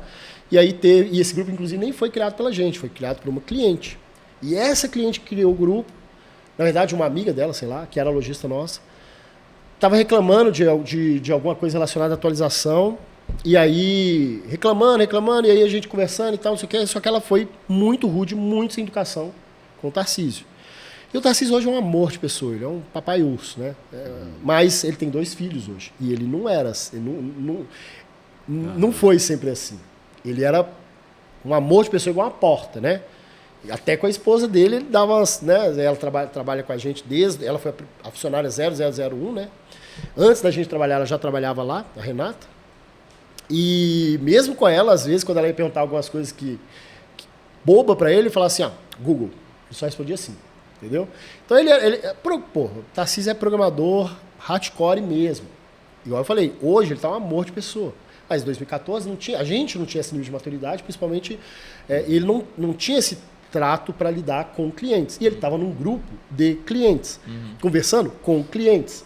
E a cliente chega e xinga ele. O que ele fez? Xingou ele diretamente. Chutou ela na lata lá também, na frente de todo mundo. E começaram a bater boca no grupo. E aí, assim, claramente o cliente foi completamente, tem cliente que às vezes passa do ponto, mas o nosso trabalho é baixar a temperatura, não é elevar. E aí o troço já estava pegando fogo e eu entrei, defendi o Tarcísio, tentei fazer um meio de campo ali, mas não deu certo. Aquele negócio parece que você está jogando pano quente, acaba piorando. O que eles fizeram? Tiraram a gente do grupo, tirou todo mundo da I7 do grupo e a gente perdeu o acesso ao grupo. E aí começou um trabalho de fritação da I7 no grupo. Meio que um efeito manada, né? E aí, cara, eu tenho certeza, assim, pelos cálculos que a gente fez na época, a gente perdeu uns 400 clientes ao longo de 6 meses aí, por causa disso aí. Então esse eu considero o maior erro que a gente fez, porque tem vários erros que a gente pode ter. Pô, a gente já investiu em coisa que, cara, jogamos dinheiro fora, né? Já erramos em calcular uma infraestrutura, gastamos, sei lá, $500 mil de coisas que a gente não deveria, entendeu? Erramos um monte de coisa, claro, sempre a gente está aprendendo, mas coisas que você erra dentro de casa, você corrige dentro de casa. Daqui para dentro a gente pode debater, discutir e tal, mas da porta para fora você tem que ter o que você faz da porta para fora reflete. Tá na internet, cara, demora muito para sair. Hoje, se você procura I7, né, você procura I7 no Google, você vai ver um Reclame Aqui. Na primeira página. Esse Reclame Aqui tem quase 10 anos. Acho que tem 8 anos. 9 anos, sei lá. É dessa época. Entendeu? Entendi. E ele tá lá indexado até hoje na primeira página do Google. Para lembrar a gente do quanto a gente fez de cagada lá atrás. Entendeu? É bom, né? Hoje, você vê, a gente já ativou, só esse ano, sei lá, mais de 2.000 lojas. Se você for no Reclame Aqui hoje, esse ano, a gente não tem nenhuma reclamação. O ano inteiro. Sensacional. Com os clientes que a gente tem, com os clientes que a gente ativou. Sensacional. Sim. Então, hoje é completamente diferente a nossa visão. Então, isso daí fez a gente assim, mudar completamente a cultura. Mas foi um baita aprendizado. Sim. Né? Mas o Reclame Aqui está lá no Google, na primeira página do Google, para lembrar a gente o quanto é danoso quando você joga um problema desse no ventilador. E aí fica o aprendizado, galera. Fica aprendizado. Tomem cuidado com o orgulho, né? Sim. Porque o orgulho, já dizia o ditado, precede a ruína, né? E aí quase que levou, de fato, a ruína total de vocês. Exatamente. Foi aquele sulavanco, né? Perder 400 clientes. Se você calcular o prejuízo aí, 400 clientes, vamos dizer, na época, pagando uma média de R$100 por mês, você está falando de R$40 mil por mês. Aí você pega num ano, R$500 mil no ano. E o meu LTV, o tempo de vida do meu cliente, o tempo de vida do meu cliente é o seguinte: a partir de 6 meses eu perco 8% Eu tenho 8% de cancelamento só. Depois o cara tem 6 meses de contato comigo. A minha taxa de cancelamento, meu churn é muito baixo depois de 6 meses. E o meu lifetime do meu cliente, em média, são 8 anos hoje. 8 Muito anos. alto, cara. A partir de 6 meses, tá? Sim.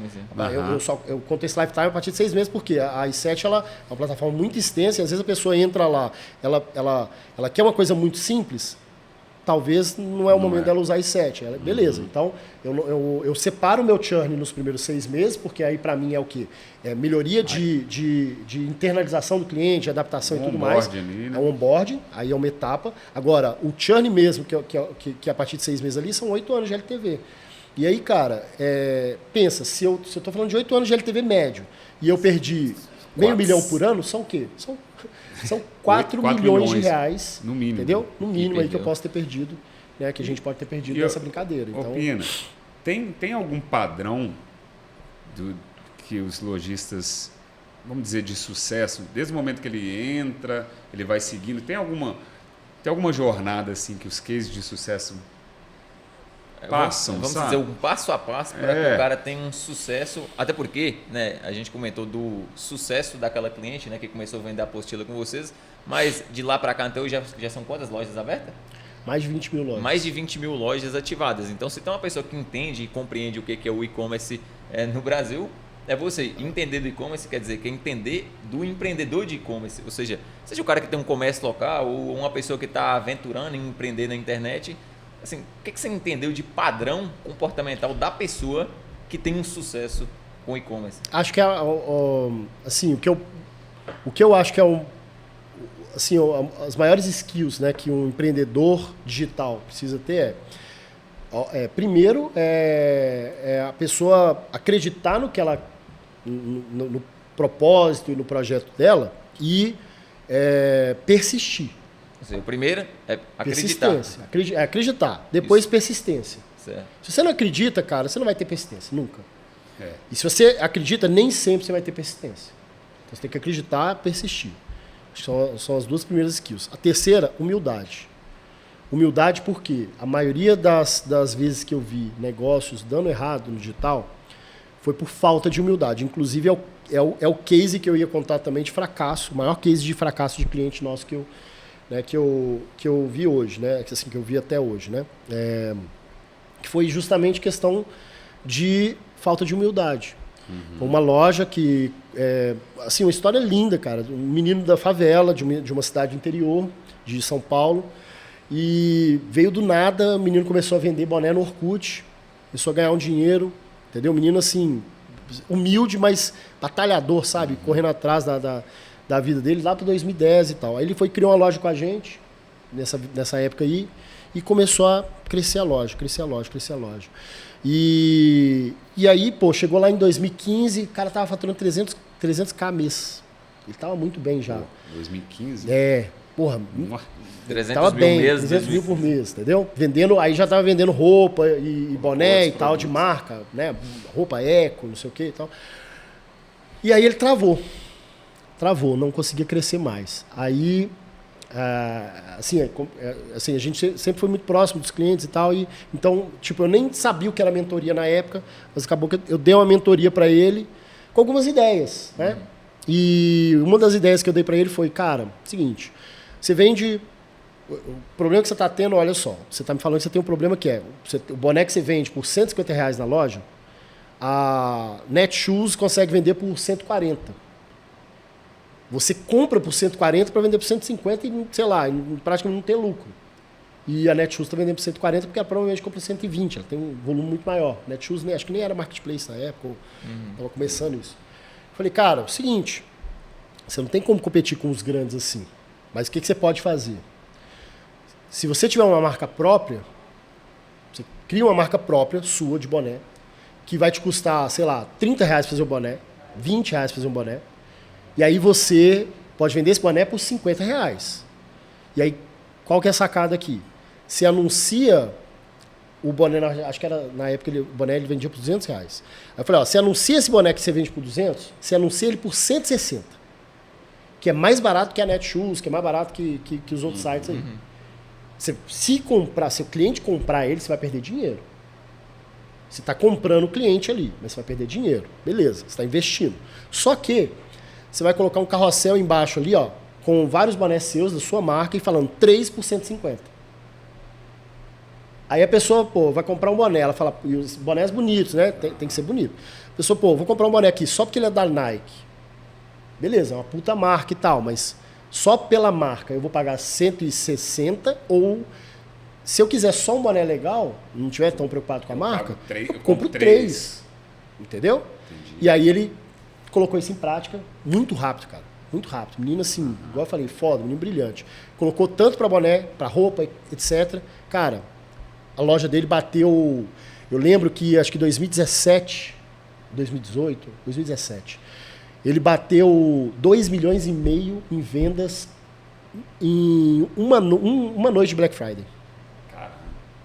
2 milhões. Isso com a marca dele. Com a marca dele. Por incrível que pareça, essa foi a derrocada. O início da derrocada. Por quê? Ele não acreditou. Na verdade, foram duas falhas. Assim, duas falhas grandes aí que... Por que eu digo que foi orgulho? Porque eu avisei. Eu falei que ele não deveria fazer daquele jeito. Entendeu? Mas foram duas falhas aí que, na minha visão, né? Olhando de fora, óbvio, né? Claro que a gente não sabe lá dentro o que aconteceu, o que motivou ele a agir dessa forma. Às vezes ele, sei lá, às vezes ele teve outro erro, por exemplo, de ter construído um galpão gigantesco e ser endividado e precisou acelerar o negócio muito rápido, não sei. Mas enfim, eu sei que ele vendeu e vendeu tanto na Black Friday, por quê? Porque ele tirou o controle de estoque, desativou o controle de estoque da loja. Ah, então ele não tinha Ele não limitou o estoque. Era tipo print on demand próprio. É isso que eu ia falar. Se tivesse a Montink na época, ele estava bem. Não sei, porque o volume foi muito grande. Ele estava vendendo camiseta R$5. Cara, eu tenho camiseta dele até hoje, R$5. Camiseta R$5, 2,5 milhões de venda. Você tem noção? Não, mas como é que ele fez Não isso? sei. Eu não sei. Não, então tem coisa... Você entendeu? Então, eu imagino que tinham outras coisas erradas. Mas fato é que ele vendeu... Cara, ele vendeu mais de 10 mil pedidos. 10 mil pedidos, não foi unidades. Porque quando eu comprei 20 camisas. Entendeu? Então, isso numa noite. Mas ele entregou? Aí que foi o problema. Porque o que aconteceu? Ele vendeu tanto e ele não conseguia entregar. E aí, tipo assim, o meu pedido, por exemplo, que era para chegar... Comprei em novembro, era para chegar em dezembro. Eu recebi o meu em fevereiro porque eu chamei ele no WhatsApp e falei, manda aí, cara. Agora, teve colega nosso lá que recebeu em abril. E teve gente que eu não sei se recebeu. Então, na verdade, ele meio que tentou fazer um print on demand, vender primeiro, só que ele não tinha estrutura. Ele não achava, eu acho, que ele ia vender tanto. Porque na outra Black Friday ele tinha feito, sei lá, 500 mil. E talvez na hora lá, quando ele viu o negócio acontecendo, ele falou assim, não vou desligar, deixa o pau quebrar. E ele talvez achou que a loja ia cair. Porque, foi isso mesmo, porque a i7, toda plataforma sempre teve história de chegar a Black Friday e cair, né?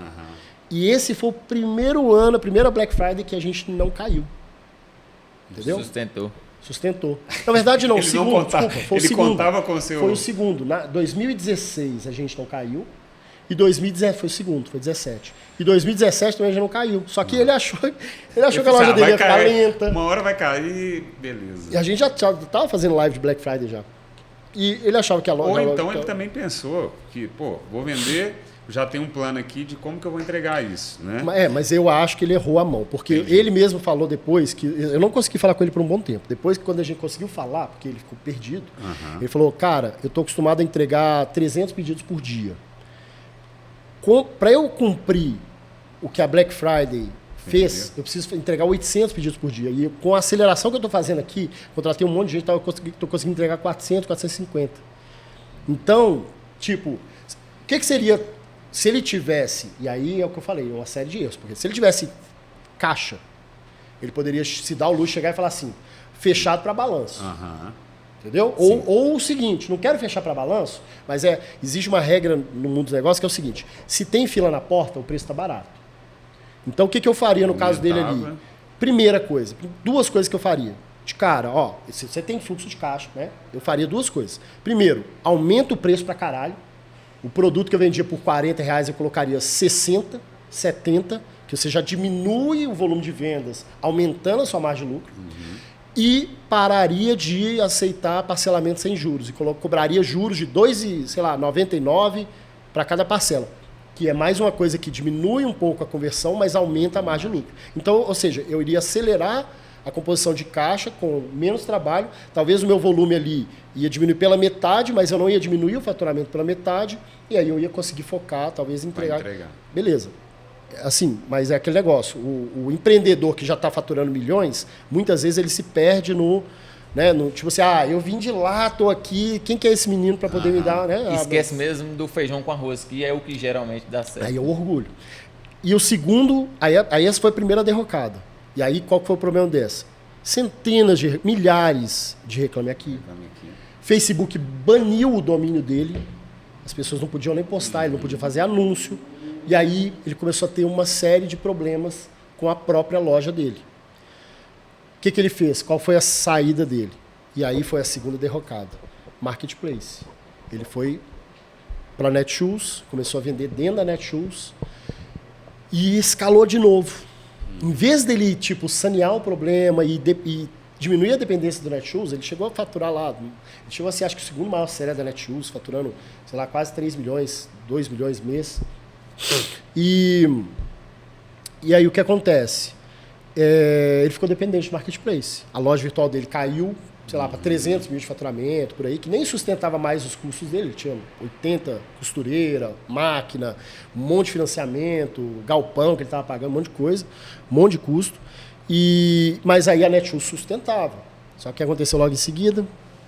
Aí a falha de você depender de plantar sua semente no terreno do vizinho ou construir sua casa no terreno alugado. Foi o que ele fez. Dependeu principalmente de um só lugar, um marketplace. O que aconteceu? Netshoes foi comprado pela Magalu. Quando eles foram comprados, eu não sei se foi alguma coisa interna, se foi alguma estratégia, mas o que ele alegou para a gente é que a Netshoes atrasou o pagamento de alguns sellers, inclusive dele, por alguns meses. Então ele ficou sem receber a grana que ele recebia 2, 3 meses. Né? Manter uma estrutura. E aí, cara, é o que eu falei. Fluxo de caixa é o que quebra o negócio. Quando aconteceu isso, ele conseguiu contornar todos os problemas que ele já tinha tido durante, 8 anos. Mas quando isso aconteceu, aí acabou. Aí ele não teve fluxo de caixa para manter o negócio. E aí foi quando ele acabou fechando a porta de um monte de CNPJ, porque era um grupo, né? Então, e aí o mais triste é que o seguinte, aquele menino que nasceu na favela e que recebeu a chave de uma cidade de onde ele nasceu, né, bem humilde, e saiu notícia no jornal, não sei o quê, imagina o quanto orgulho ele sentia até dele mesmo e tudo mais. De repente, ele se viu numa situação que ele teve que sair da cidade. Por quê? Porque ele não conseguia nem pagar os direitos trabalhistas dos funcionários dele ali, naquela época. Não sei depois que ele fez e tal, mas... E você tem notícia dele hoje? Não tem. Assim, tive notícia até 2019, 20 talvez, eu tive notícia dele. Ele chegou a vir em BH e veio para uma audiência, inclusive. Vamos almoçar e tal. A gente foi e almoçou. Mas foi a última vez que eu tive contato com ele, ele já não tinha mais loja. Aí ele foi fazer outras coisas. Bacana. Entendeu? Se contar essa história... Talvez ele tenha outra loja, você já deve ter comprado dele, né? A gente nem sabe, pode ser. 2 pontos aqui, Pina, assim, de... Baita história e baita reflexão, né? História, reflexão, ensinamento, né? Pra galera que tá assistindo a gente aí. Então, assim, ter o pé no chão, né? E vou ter que puxar a sardinha, assim, para o Montinho. Você falou 2 coisas. A criação de marca, como é que é importante. Marca própria, Marca própria. Então, se você que não conhece a Montinho, que aí dá uma pesquisada, você pode criar a sua marca própria sem precisar produzir, estocar, enviar para o cliente final. E com uma fábrica gigantesca. E aí é a diferença. Que é o segundo ponto que talvez poderia resolver o problema dele. Sustentar a demanda, né? Sustentar a demanda. Era uma outra oportunidade que ele podia fazer. Ele podia ter terceirizado. Mesmo que ele tivesse prejuízo. Entendeu? Mas é aquela questão, não vou fazer isso não, porque não, eu vou dar conta.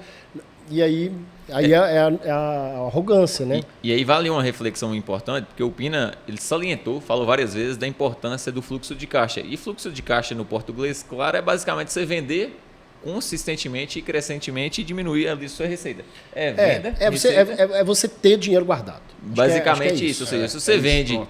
Se você vende, gera dinheiro para a empresa e gasta pouco ali e tem um armazenamento, você tem caixa. Mas por que isso é importante, né? Porque aí eu trago a importância literalmente da venda e do marketing, a gente vai entrar rapidamente nisso aqui, de que às vezes o empreendedor, principalmente quem tem e-commerce, esquece um pouco dessa importância. E aí por quê? Porque às vezes gasta energia com logística, com estoque, com compras e com várias outras coisas. E se ele só focasse na venda e no marketing, talvez teria muito mais resultado. Às vezes, acho que assim, o marqueteiro tem um erro muito comum no marqueteiro digital, vamos dizer assim, e no empreendedor digital, eles têm um erro muito comum, que são as métricas de vaidade. Às vezes a pessoa se perde comemorando métricas de vaidade e esquece das KPIs, das métricas que realmente importam. Porque, por exemplo, no marketing digital, o que é uma métrica de vaidade? Faturamento? Seguidores. Seguidores. Curti. Quantos seguidores você tem? Quantas curtidas você tem? Né? Isso é métrica de vaidade. Não importa quantos seguidores você pode ter 1 milhão de seguidores. Se não forem engajados, né? Tipo assim, igual o pessoal às vezes compra perfil aí de Instagram, ou teve a época lá do Gerenciagram, o pessoal pagava para poder ganhar seguidores e tal. Cara, que adianta você ter 100 mil seguidores que não estão nem aí para o que você está falando. 100 mil fantasmas, né? Entendeu? Então é a métrica de vaidade. Segundo, no caso do empreendedor, a métrica de vaidade é faturamento. Não importa você faturar R$1 milhão se no final sobra 10 mil para você no final do mês. Cara, pelo contrário, é um puta de um risco que você tem. Tem um faturamento altíssimo com uma margem pequenininha, porque qualquer oscilação que der no mercado, qualquer virada, qualquer merda que acontecer, o seu risco é 1 milhão. O seu caixa está baseado em 10 mil. Entendeu? Só que se você fatura 1 milhão e consegue ter, sei lá, sobrar 200 mil em caixa, e aí você vai guardando esse dinheiro e tal, se der alguma merda amanhã que você teve 500 mil de prejuízo, você vai ter caixa para cobrir. Agora, se sobra para você 10 e você está guardando de 10 em 10, na hora que der merda, vai tudo embora. E talvez não seja nem suficiente para cobrir. Você vai ter que talvez pegar um empréstimo e aí virar uma bola de neve. Então, faturamento é métrica de vaidade. O que vale mesmo é o quanto de lucro, quanto de caixa você gera no negócio e quanto de dinheiro que você consegue colocar no seu bolso de forma saudável. Né? Pina, para fazer mais caixa, você tem alguma dica aí para a galera para vender mais vezes para o mesmo cliente? Sim, com certeza. Porque o custo de aquisição é uma coisa que é muito alta e cada vez mais crescente, né? Então, a primeira vez que você vende para um cliente, ela é bem mais cara do que a segunda, do que a terceira, do que a décima, né? Se você, por exemplo, você vai fazer um tráfego, né? O guru do tráfego pago aí, vai fazer um tráfego, vai lá, você vai ter um CPA, né? Beleza, custo de aquisição. Seu custo de aquisição, vamos dizer, é R$50 para vender um produto de 100, 50% da sua venda já foi embora ali. Aí você tem que pagar imposto, custo, insumo, funcionário, conta de luz, água, telefone, marketing. Zerou. Você não ganhou, você não lucrou naquela primeira venda. Mas se você... Aí vamos dizer, sua margem, vamos dizer que seja 10% nessa primeira venda. 5%.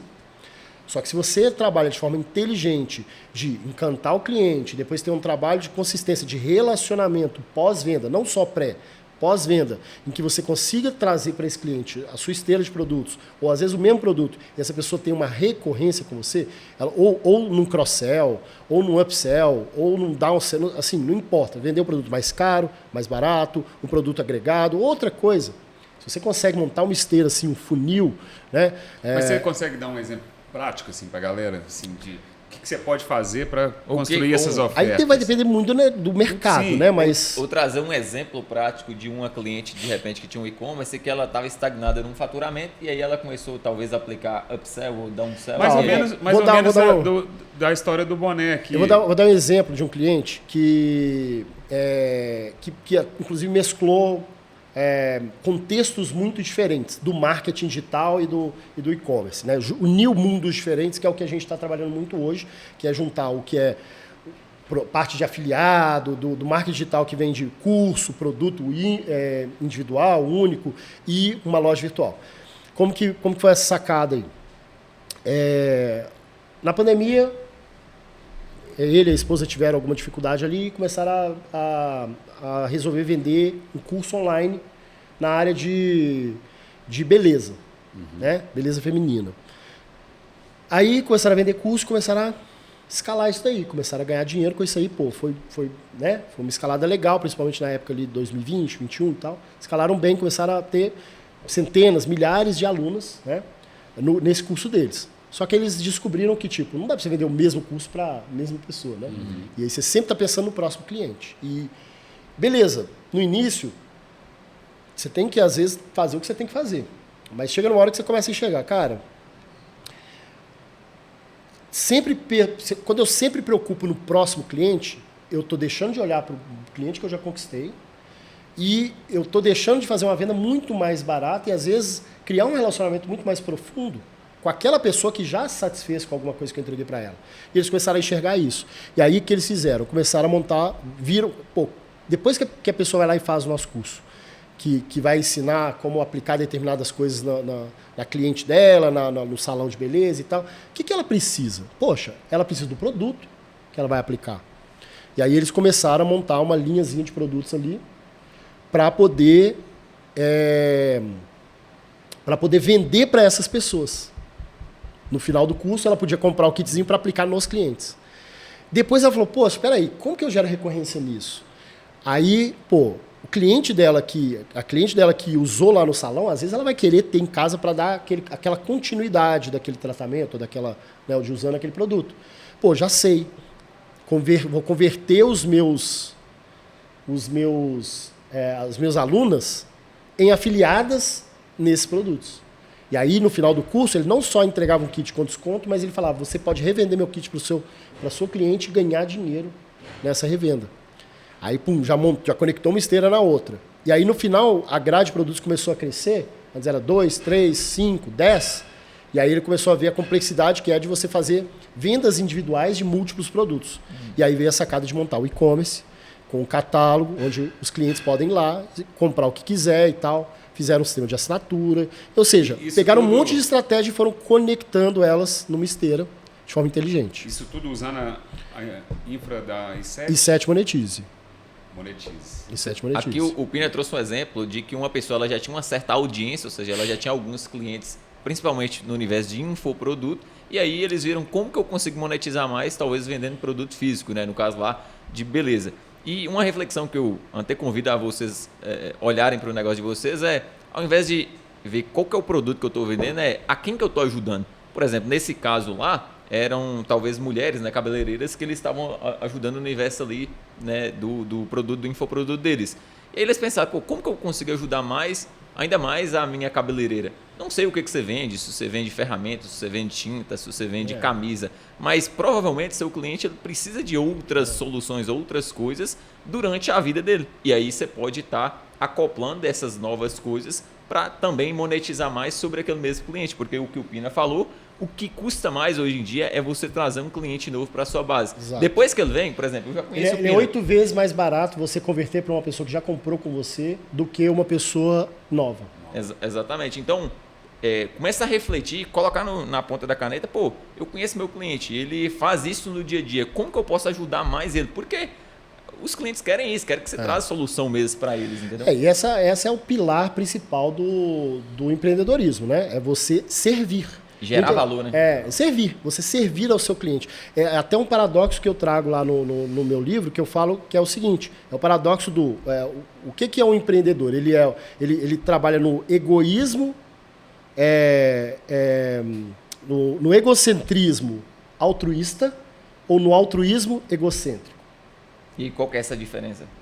Pensa, o empreendedor, quando ele quer empreender, que ele quer criar um negócio, no fundo, ele quer melhorar de vida. Certo. Ele quer suprir os propósitos dele, seja o propósito de valor que ele está gerando para a sociedade ou de valor financeiro que ele vai colocar no bolso e ter uma vida melhor com a família dele, ajudar as pessoas que estão ao redor dele. É um egoísmo. Só que ele tem que ser altruísta, porque se você não entrega valor, se você não resolve um problema, se você não sana uma dor, você não vai conseguir vender aquilo que você quer entregar, né? Aquilo que você está ofertando. Por outro lado, então, ou seja, você poderia falar que é um egoísmo, que é um egoísmo altruísta. Uhum. Mas se o foco está na solução do problema do outro e só depois o valor vem para você, ou seja, né, a cadeia é nessa sequência, então talvez é um altruísmo egocêntrico. Eu não sei dizer o que é o que, mas o fato é que é uma simbiose muito bem relacionada entre essas duas coisas. E às vezes uma pessoa que nunca empreendeu, eu tenho amigos que são, por exemplo, funcionário público. E beleza, nunca teve a visão do empreendedor. E nas conversas assim, de bate-papo, assim, de amigos, às vezes a percepção que eu tenho é que às vezes ela tem a impressão, por exemplo, que o empreendedor é malvadão, realmente. Que a pessoa só está preocupando no lucro. Tem muita gente que pensa isso. E, gente, não importa se a pessoa estiver preocupada só no lucro, porque no final das contas ela tem que ser, de certa forma, altruísta. Ela tem que entregar para outra pessoa antes dela receber de volta. Ela não tem como receber antes, só se ela for estelionatária. Sim. Entendeu? Mas ela não tem como receber antes. Moral da história aí, busquem gerar valor constantemente para a sua base de clientes, porque provavelmente você vai ser muito bem abençoado monetariamente com isso. E aí, quanto mais valor, ou seja, quanto mais solução você gera de benefício para o seu cliente, mais você vai receber por aquilo.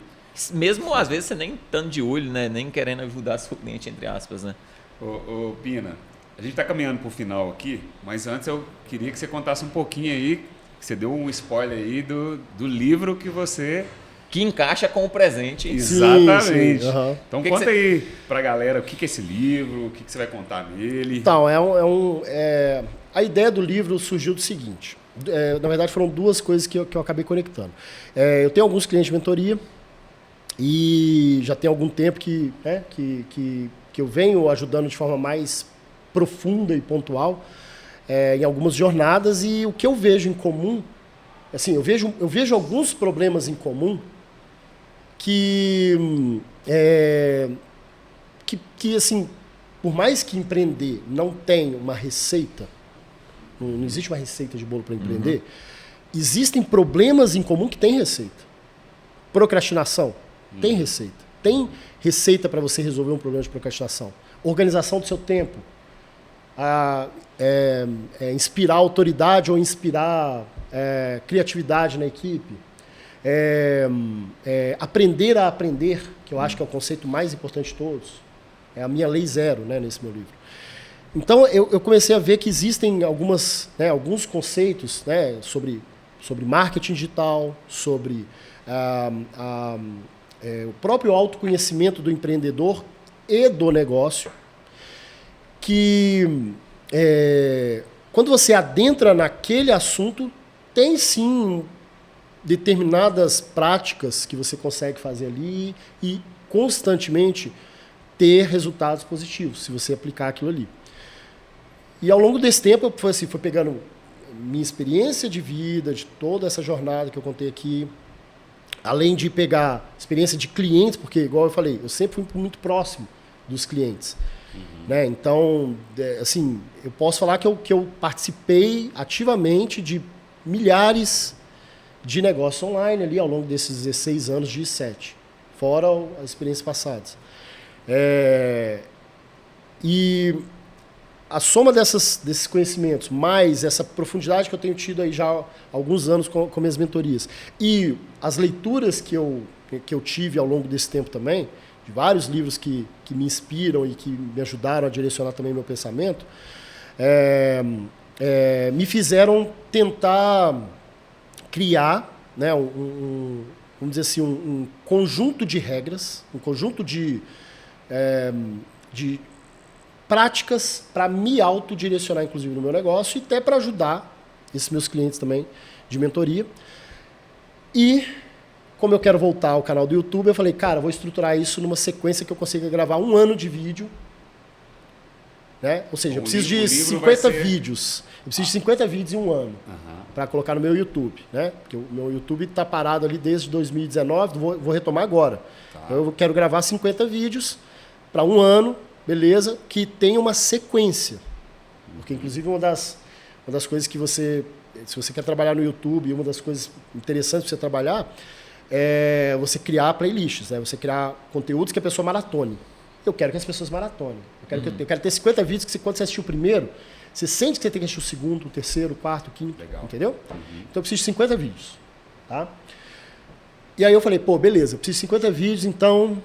eu tenho que montar o roteiro dos 50, porque numa playlist você não pode começar a gravar a hora que você quiser. Você tem que montar a lógica consistente da sequência.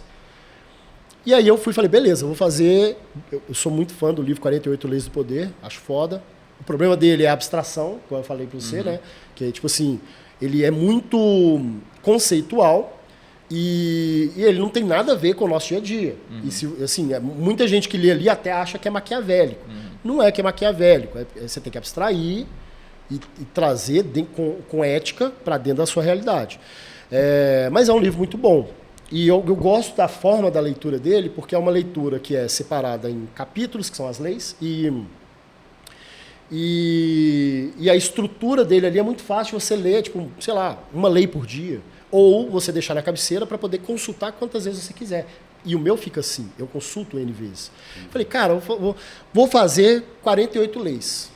Por que 48 leis? Porque eu preciso de um vídeo de introdução,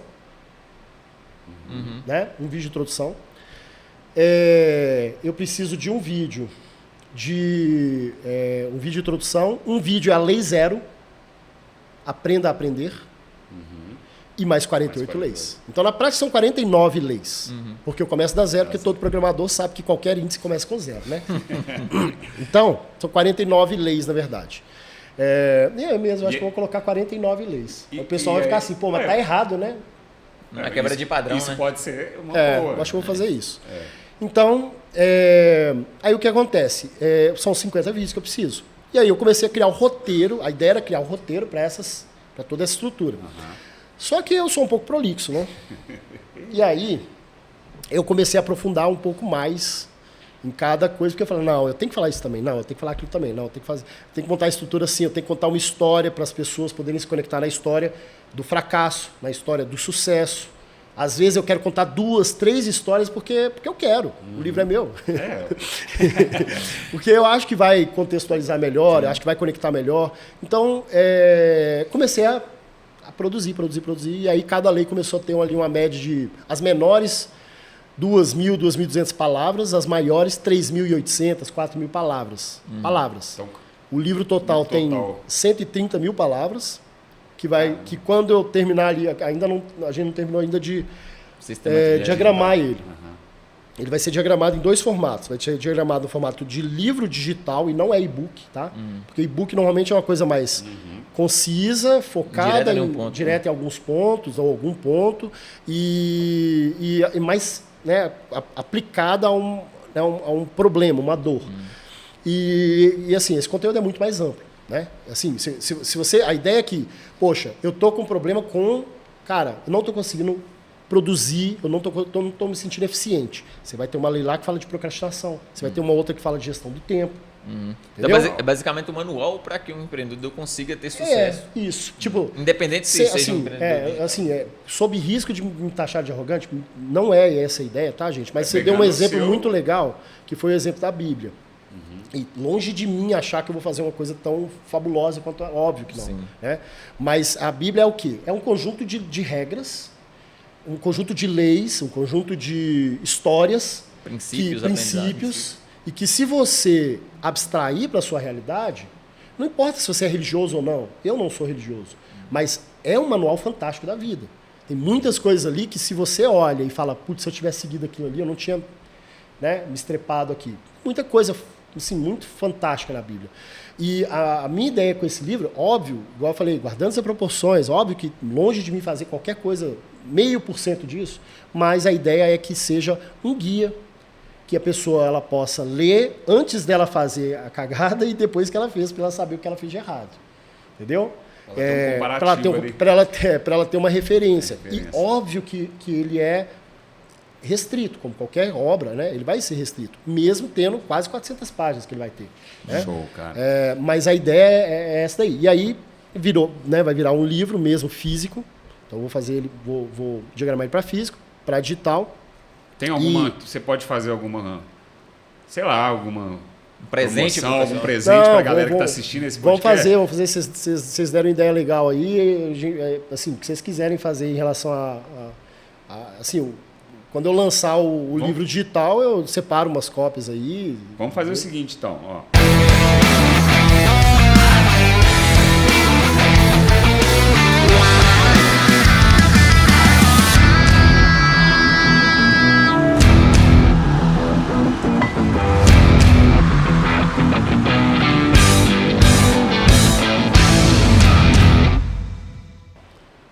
Fala aí onde que a galera te encontra, né? Porque esse livro vai virar meio que uma série no YouTube. Sim, é isso? Isso, exatamente. Então, qual que é o canal? Qual que é o nome O canal é Paulo Pina, Paulo Pina. né? P-I-N-A PINA. no YouTube. E no Instagram é Paulo Pina também. Bacana. Paulo Pina. Viu, Entendeu? moçada? Então- No Instagram é @Paulo Pina. No YouTube, se for pegar o URL, é Paulo Pina 21. Mas o nome do canal é Paulo Pina. Bacana. Então faz o seguinte, né? Depois você assistir esse episódio aqui, vai lá, segue ele no Instagram e já manda uma mensagem lá, fala, ó, Eu quero o livro. presente, quero o livro. Pode mandar a E mensagem aí, lá. quando Isso. sair o diagramado, principalmente ali no livro digital, bem provável que ele vai enviar uma cópia para você aí, para você desfrutar, além, né, do conteúdo lá no YouTube, que ele tá fazendo também por gratidão, né?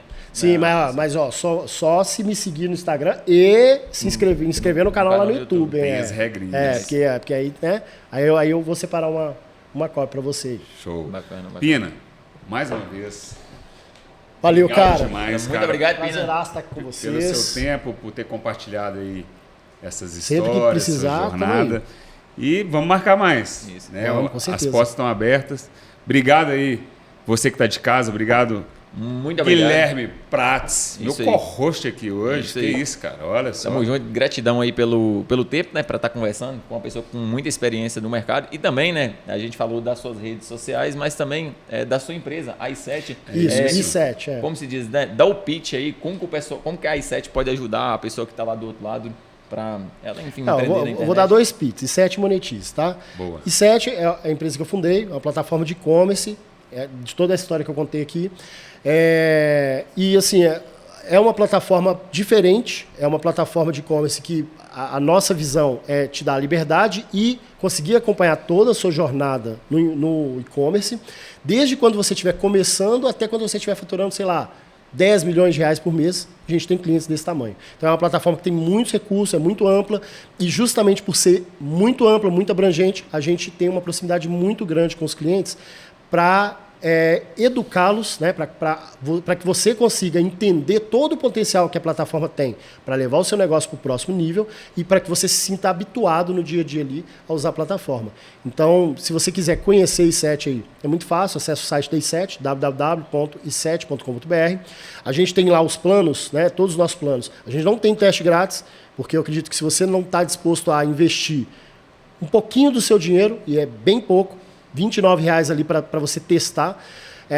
Então, talvez é porque você não esteja no momento de dar esse próximo passo. Mas se você tiver nesse momento, inicia ali um plano, ativa lá seu plano lá com esse valor, igual eu falei, de R$29 ali, você já consegue ativar um plano. E nós vamos investir no seu negócio mais de R$1.000. A real é essa. Porque quando você ativar o plano, nós vamos marcar um treinamento com você e a gente vai, não só um treinamento online, mas um treinamento pessoal mesmo, pessoas especialistas fazendo reunião com você para te direcionar nos próximos passos. E aí sim, você vai conseguir começar a escalar aí a sua estrutura online, qualquer que seja o tamanho que você tenha. E em relação a Monetize, a gente é uma empresa hoje do grupo Monetize, né? E a Monetize é um impulsionador de vendas online com estrutura de afiliados e influências. Então a gente tem hoje mais de 2 milhões de afiliados e influências na base e com esse ecossistema que a gente construiu, você consegue pegar a sua loja virtual, plugar ela na Monetize e permitir que outras pessoas divulguem a sua loja, ganhando uma comissão que você combinou, que você acordou, né? E com isso você escala suas vendas através do marketing de influência, do marketing de afiliados. Show de Sem bola. sobra de- E tem um detalhezinho. Tem integração com a Montink também. Claro. A i7 e a Monetize. Então, se você quiser criar sua marca, usar toda essa infraestrutura, vai com os caras print on que vocês demand, estão... ou se você já tem uma loja que venda, sei lá, bijuterias ou joias ou semijoias e quer também vender camiseta, caneca, você pode plugar a Montink na sua Isso loja aí. da i7, na sua loja Monetize e agregar mais produtos ali com o print on demand. Show de bola. Vamos nessa? Fechou. Recado dado? É isso? É isso aí. Gratidão por você ter ficado com a gente até agora e nos vemos no próximo Montincast. É isso aí. Let's print.